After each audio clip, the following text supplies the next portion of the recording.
कि अगर supreme court में रिप्लाई फाइल करने के लिए समय मांग लिया जाए, कोई अंडरटेकिंग दे दी जाए, तो यह झटका है। फिर तो गजब का खटका झटका फटका ही चलता रहे। संविधान के खिलाफ एक आक्रमण किया है, लोकतंत्र के खिलाफ एक आक्रमण किया है, उस राष्ट्रद्रोही गद्दार की सजा मिलनी चाहिए और पूरी तरीके से मिलनी चाहिए। क्या वो आईएसआई का एजेंट है? वो देश में अस्थिरता पैदा करना चाहता है? बीजेपी ने, आपको भी पता है, नड्डा जी ने निशिकांत दुबे के बयान से पार्टी को सबको अलग कर लिया है, आपको भी पता है। आप उनको सुनिए ना, आप निशिकांत दुबे को सुन तो लीजिए। आप उनको गद्दार, आईएसआई एजेंट सब कुछ तो कह चुके, रावण भी कह दिया। और देश के बारे में गद्दार तो राहुल गांधी है, जो जाकर विदेश की धरती पर रोज कहता है कि भारत में जो है सिखों को पगड़ी पहनना कठिन है। मैंने नरेंद्र मोदी को नहीं कहा था, मैंने अमित शाह को नहीं कहा। गद्दार तो नेहरू से शुरू करना पड़ेगा। तो मोतीलाल नेहरू जो है अंग्रेजों के तलवे चाहते हैं, राजीव गांधी को गद्दार कहना पड़ेगा, सोनिया गांधी को गद्दार कहना पड़ेगा। गद्दारों का क्यों नहीं है जी?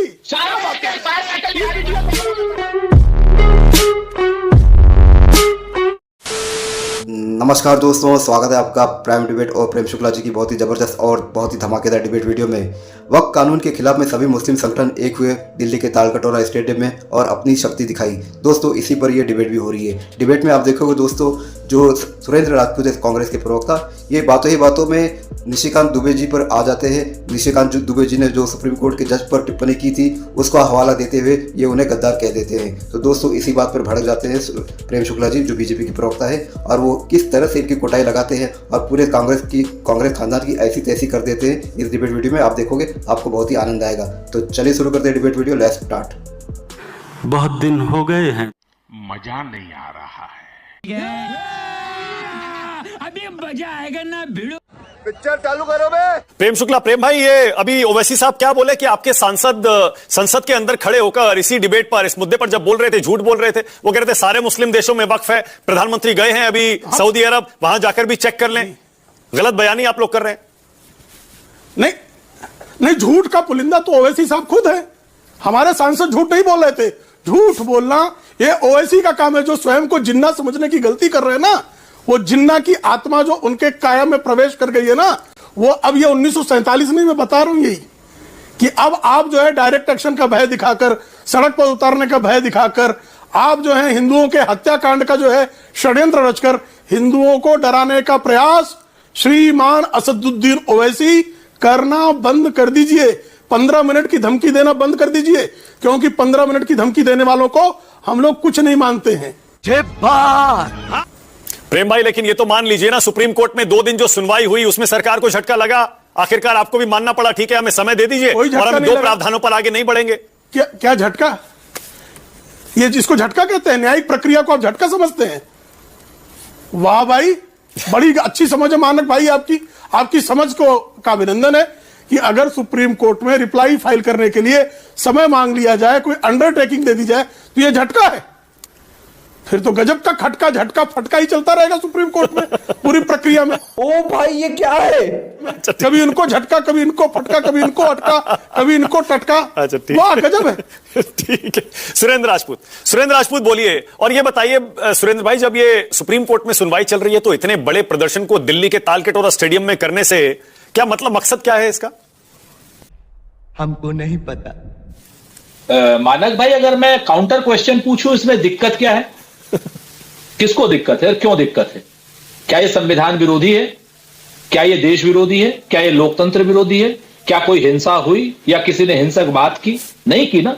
अपनी बात की अभिव्यक्ति की आजादी की स्वतंत्रता वो है और वो लोग कर रहे हैं। अब लेकिन यहां पर प्रश्न दूसरे बैठते हैं कि उनके सामने कौन लोग खड़े।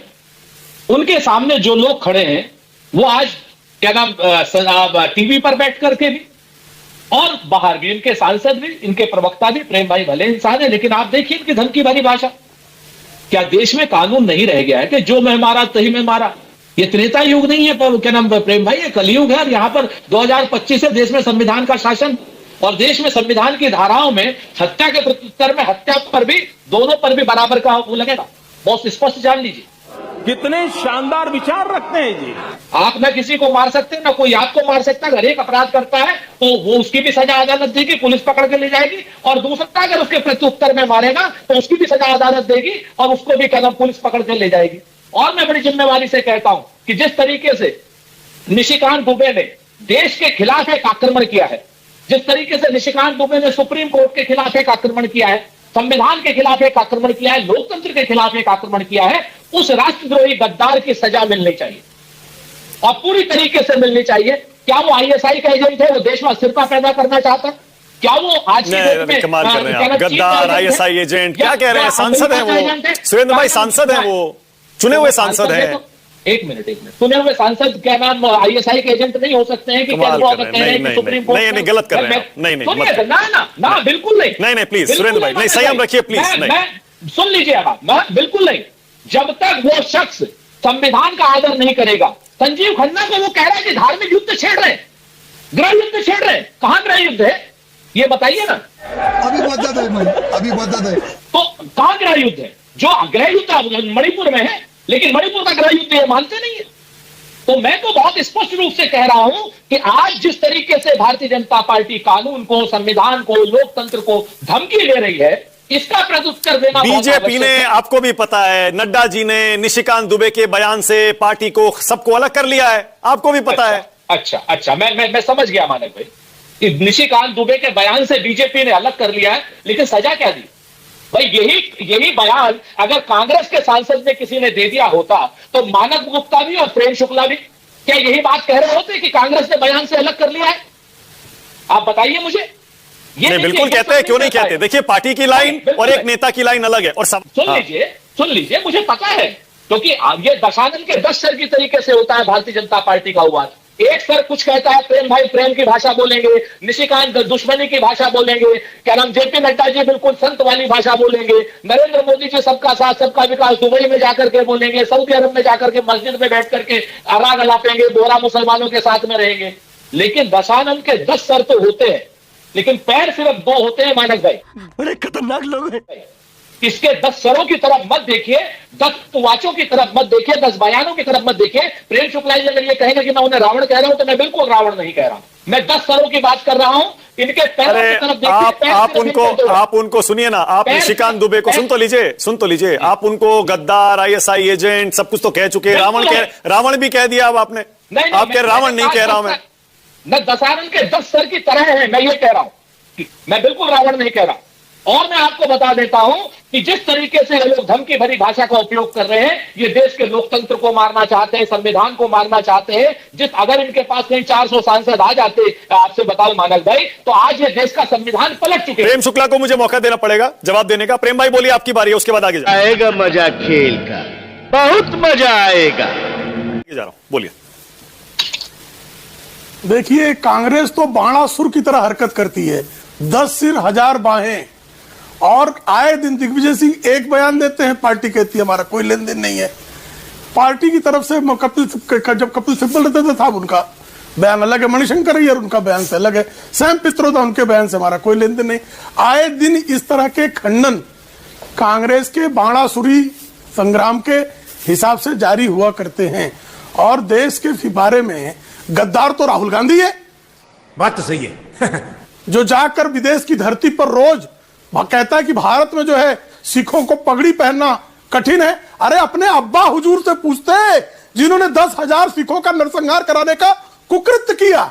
अगर सिखों को पगड़ी पहनने में कभी पीड़ा हुई है तो कांग्रेस के कुशासन में हुई है। क्या मैं गलत कह रहा हूं? 10,000 सिखों का गद्दार कोई गद्दार मत, मैं झूठ बोल रहा हूं। मैंने सुरेंद्र राजपूत को भी रोका, आपको भी रोका। नहीं, मैंने गद्दार कहा नहीं, मैंने गद्दार नहीं कहा, मैंने गद्दार कहा नहीं, मैंने शब्द कहां बोला? मैंने गद्दार शब्द बोला नहीं। मेरे मुंह पे गद्दार शब्द आया ही नहीं। कब कहा मैंने गद्दार? आप ही ने तो बोला अभी मैंने गद्दार नहीं कहा। गद्दार कहना क्या कहा? अरे अभी आप ही ने कहा गद्दार राहुल गांधी है। मैंने नहीं, अगर गद्दार है तो राहुल गांधी, अगर मैं उसमें भी अगर मगर लगा रहा हूं। अगर गद्दार कोई है मानक भाई, मुझे जवाब देना होगा। धरती पर, प्रदेश की धरती पर रहकर भारत के तमाम संवैधानिक स्तंभों के विरुद्ध दुष्प्रचार, बिना प्रमाण के दुष्प्रचार करने का कोई कुकर्म कर रहा है तो वह श्रीमान राहुल गांधी हैं। ओके, 30 सेकंड और दे रहा हूं सुरेंद्र राजपूत, प्रेम शुक्ला को, उसके बाद आगे जाऊंगा। सुरेंद्र राजपूत 30 सेकंड आपके, बोलिए। शेष नहीं बचा है।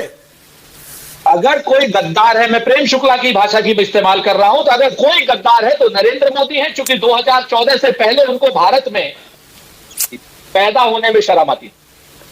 भारत में जिस आदमी को पैदा होने में शर्म आए, अगर कोई गद्दार है तो छोड़ दीजिए ना सुरेंद्र भाई, आगे बढ़िए ना, क्यों एक दूसरे को गद्दार कह रहे हैं? कोई गद्दार नहीं होता है, प्लीज। ये बात, हाँ, तो अगर की बात करें, मैंने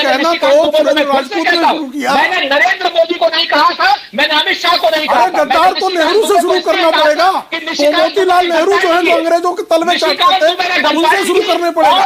एडविना माउंटबेटन के चरणों को चाटने वाले श्रीमान जवाहरलाल एक एक करके 1 सेकेंड। प्रेम शुक्ला 30 सेकंड आपके, उसके बाद आगे जा रहा हूं। प्रेम शुक्ला 30 सेकंड। प्रेम शुक्ला 30 सेकंड। गद्दार कहना पड़ेगा, सोनिया गांधी को गद्दार कहना पड़ेगा। गद्दारों का कुल नहीं है जी। ईस्ट इंडिया कंपनी के दलाल नेहरू को कहना पड़ेगा। ना ओके, हटाइए स्क्रीन से हटाइए। ना रुक जाइए प्लीज, दोनों रुक जाइए प्लीज, दोनों। मतलब श्रीहरिकोटा से चंद्रयान जल्दी लॉन्च हो गया, वो बंदा लॉन्च नहीं हुआ कांग्रेस से। एक ही आदमी ने, मेरे पिता ने मुझे रिस्पेक्ट और इज्जत दी। दिन भर काम करता हूँ, घर चला जाता हूँ, 40 साल में मुझे एक व्यक्ति ने इज्जत नहीं दी। क्या बात कर रहे हैं?